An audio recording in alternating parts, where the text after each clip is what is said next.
So, a few days ago, I found out that B-Movie was leaving Netflix and figured since it was unlikely I was ever going to buy the DVD or anything, I may as well check it out now while I had the chance. And, well, while I wouldn't describe this decision as a mistake per se, it was nonetheless a very unusual experience. Honest to God, rather than actually analysing what went wrong or how the writing could have been improved, today I just want to ask a simple question. What the hell is up with this movie? Why is it so weird? Nowadays, across the internet, B-Movie is usually remembered for two reasons. Number one, the bizarre surge of internet memes it somehow managed to spawn, many of which focused on people senselessly reciting the entire script in awkward situations. And number two, the fact that, yes, this is a movie that features a romance between a human woman and a bee.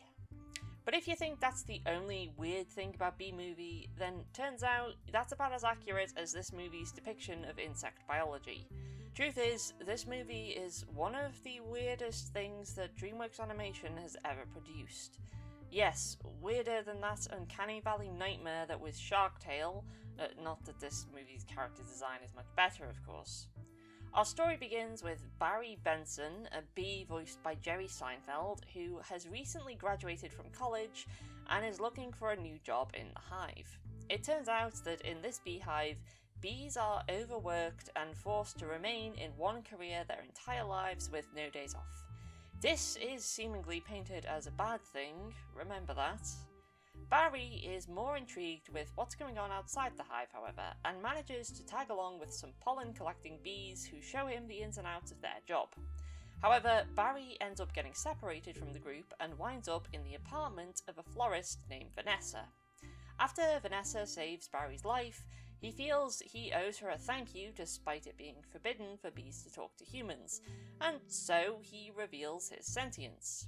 Vanessa takes the news that other non-human life on Earth have indeed developed sapience and can communicate with humans surprisingly well, and the two hit it off. And yeah, there are clear implications of romantic feelings, at least on Barry's side.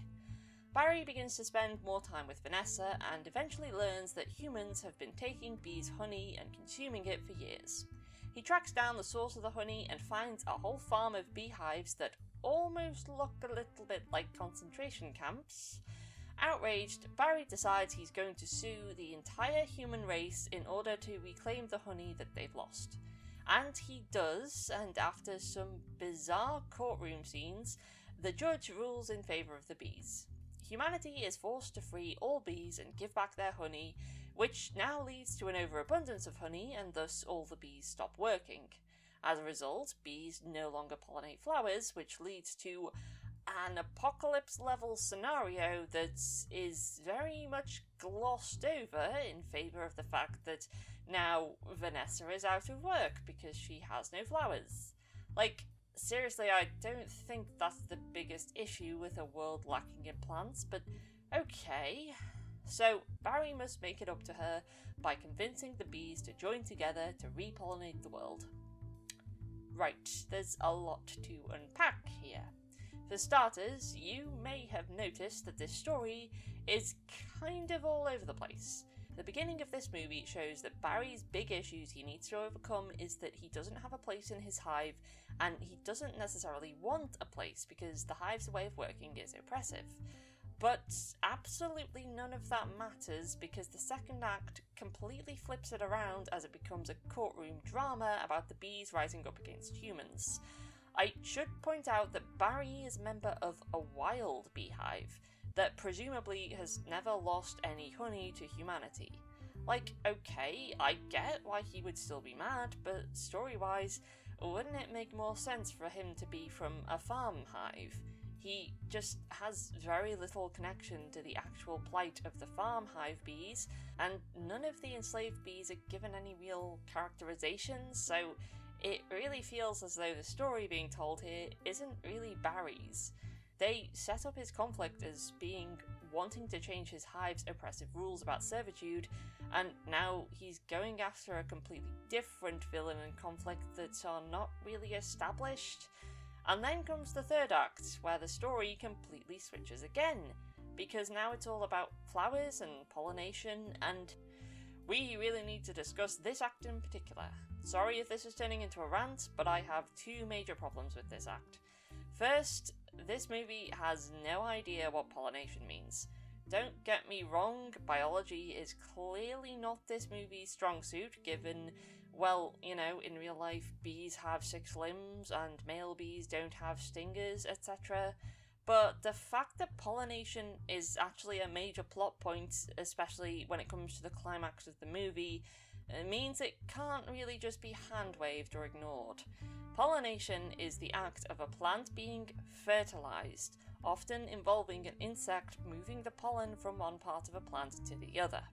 In other words, it allows plants to reproduce, but it is not what keeps them alive.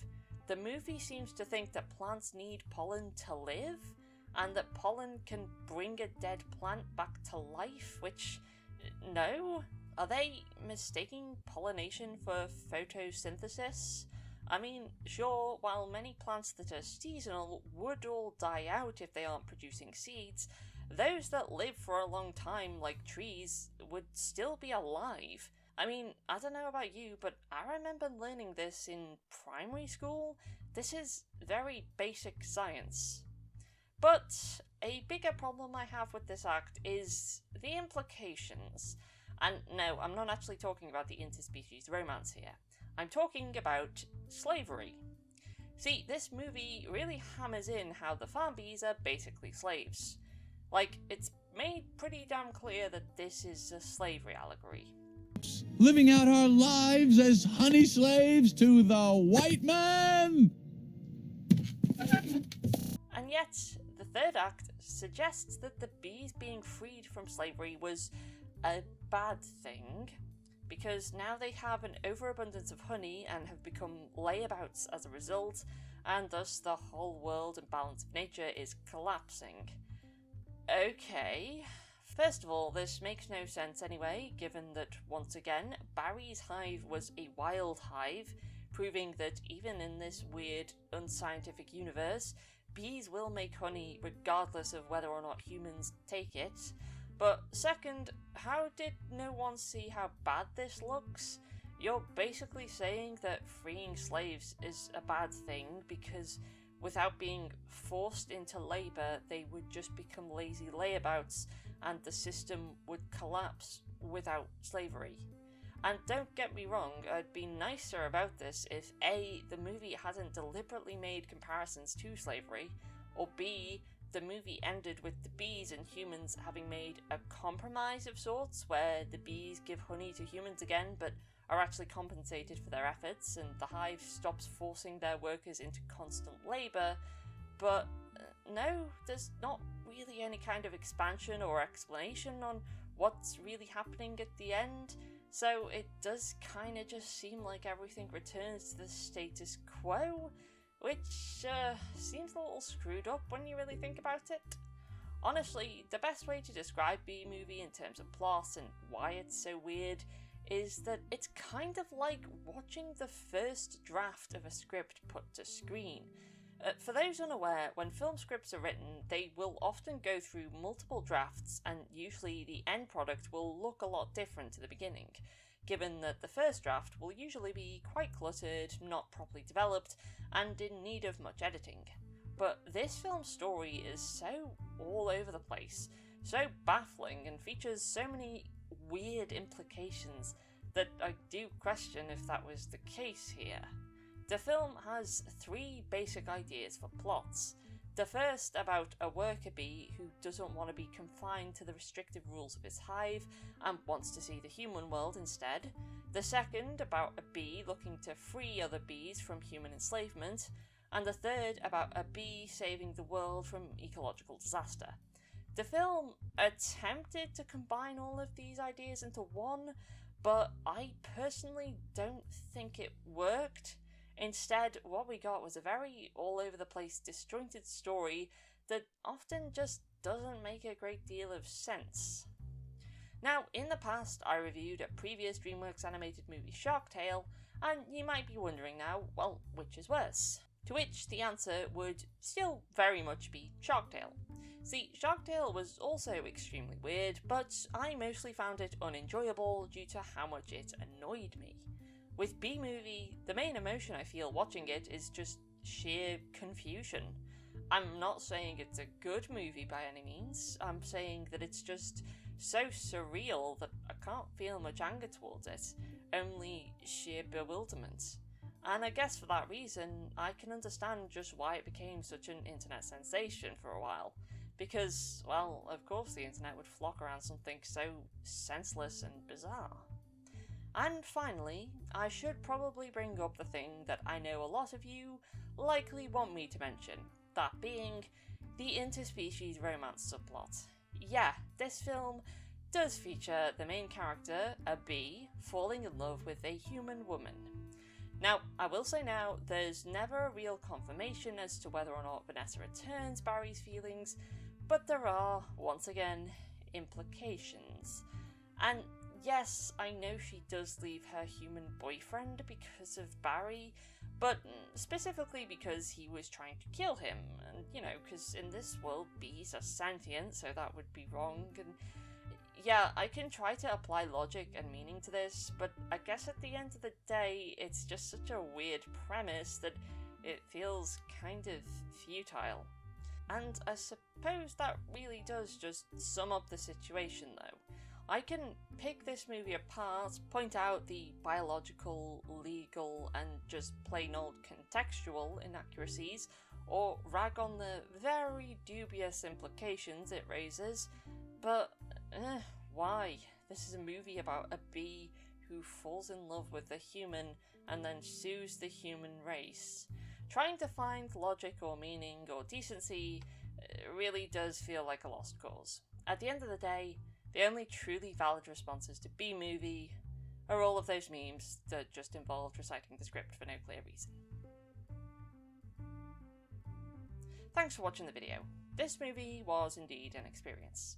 I should say now, there are a lot of DreamWorks animated movies that I do like Kung Fu Panda and How to Train Your Dragon, and yeah, I do appreciate that when DreamWorks makes a bad movie, well, they really go balls to the wall with their weirdness, which does make them a lot more interesting to sit through at least. In fact, if people enjoy this video, then maybe someday I'll cover The Boss Baby as well. As always, like, share, subscribe, and donate to me on Patreon if you can, and I hope to speak to you again soon. Goodbye!